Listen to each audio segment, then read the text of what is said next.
अंबेडकर ने ब्राह्मण लड़की से की थी दूसरी शादी, कहते थे उसकी वजह से 10 साल ज्यादा जिया। 132वीं जयंती पर अंबेडकर जी से जुड़े कुछ अनछुए पहलू के बारे में चलिए बात करते हैं। डॉक्टर भीमराव अंबेडकर का जन्म 14 अप्रैल 1891 को मध्य प्रदेश के महू जिले में एक महार परिवार में हुआ। महार जाति को उस समय अछूत समझा जाता था। साहब के पिता सेना में थे और नौकरी के सिलसिले में बाहर रहते थे। उनके पुरखे महाराष्ट्र के रत्नागिरी जिले के अंबाडावी गाँव से थे। 1906 में भीमराव अंबेडकर की पहली शादी रमाबाई से हुई। रमाबाई ने उनकी पढ़ाई में बहुत मदद की। दोनों के 5 बच्चे थे। इनमें से केवल यशवंत अंबेडकर जीवित रहे। 27 मई 1935 को लंबी बीमारी के बाद रमाबाई की मौत हो गई। 27 जनवरी 1909 को जन्मी शारदा एक मध्यम वर्गीय सारस्वत ब्राह्मण परिवार से ताल्लुक रखती थी। इनके पिता इंडियन मेडिकल काउंसिल के रजिस्ट्रार थे। शारदा ने 1937 में मुंबई से MBBS की डिग्री हासिल की। उस समय किसी लड़की का डॉक्टर बनना एक बहुत बड़े आश्चर्य की बात थी। सविता ने लिखा कि मेरा परिवार पढ़ा लिखा आधुनिक था। उनमें 8 में से 6 भाई बहनों ने अपनी जाति के बाहर शादी की, लेकिन उनके माता पिता ने इस पर कोई आपत्ति नहीं जताई। MBBS के बाद उन्होंने फर्स्ट क्लास मेडिकल ऑफिसर के तौर पर गुजरात के हॉस्पिटल में काम किया।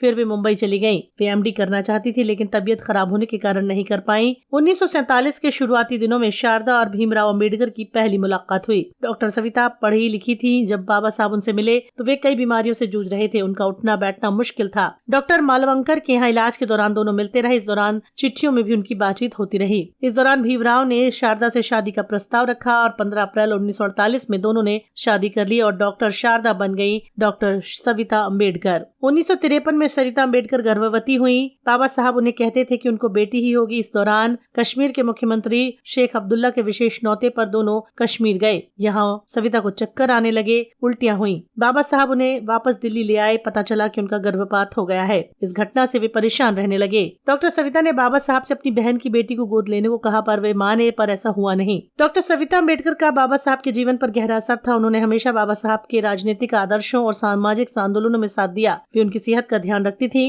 बाबा साहब ने अपनी किताब बुद्ध और उनके धम्म में इसका जिक्र किया। उन्होंने लिखा कि सविता अंबेडकर की वजह से मैंने 8-10 साल जीवन अधिक जिया। 14 अक्टूबर 1956 को बाबा साहब ने बौद्ध धर्म अपना लिया। उनकी पत्नी सविता अंबेडकर और 5 लाख अनुयायियों ने भी बौद्ध धर्म की दीक्षा ली। डॉक्टर सविता अपनी आत्मकथा में लिखती हैं कि मैं विनम्रता से ये दर्ज करना चाहती हूँ कि यदि मैंने उन्हें नागपुर की धर्म परिवर्तन सभा के लिए प्रोत्साहित न किया होता तो ऐतिहासिक घटना कभी नहीं घटती। मृत्यु के समय बाबा साहब के पास थी 35,000 किताबें। वो काफी पढ़ा लिखा करते थे। एक अछूत व्यक्ति होकर भी ब्राह्मण लड़की से शादी के बाद बाबा अम्बेडकर 8 से 10 साल जी पाए। ये कहती है उनकी आत्मकथा। क्या कहेंगे इस पर आप? अपनी राय जरूर दें।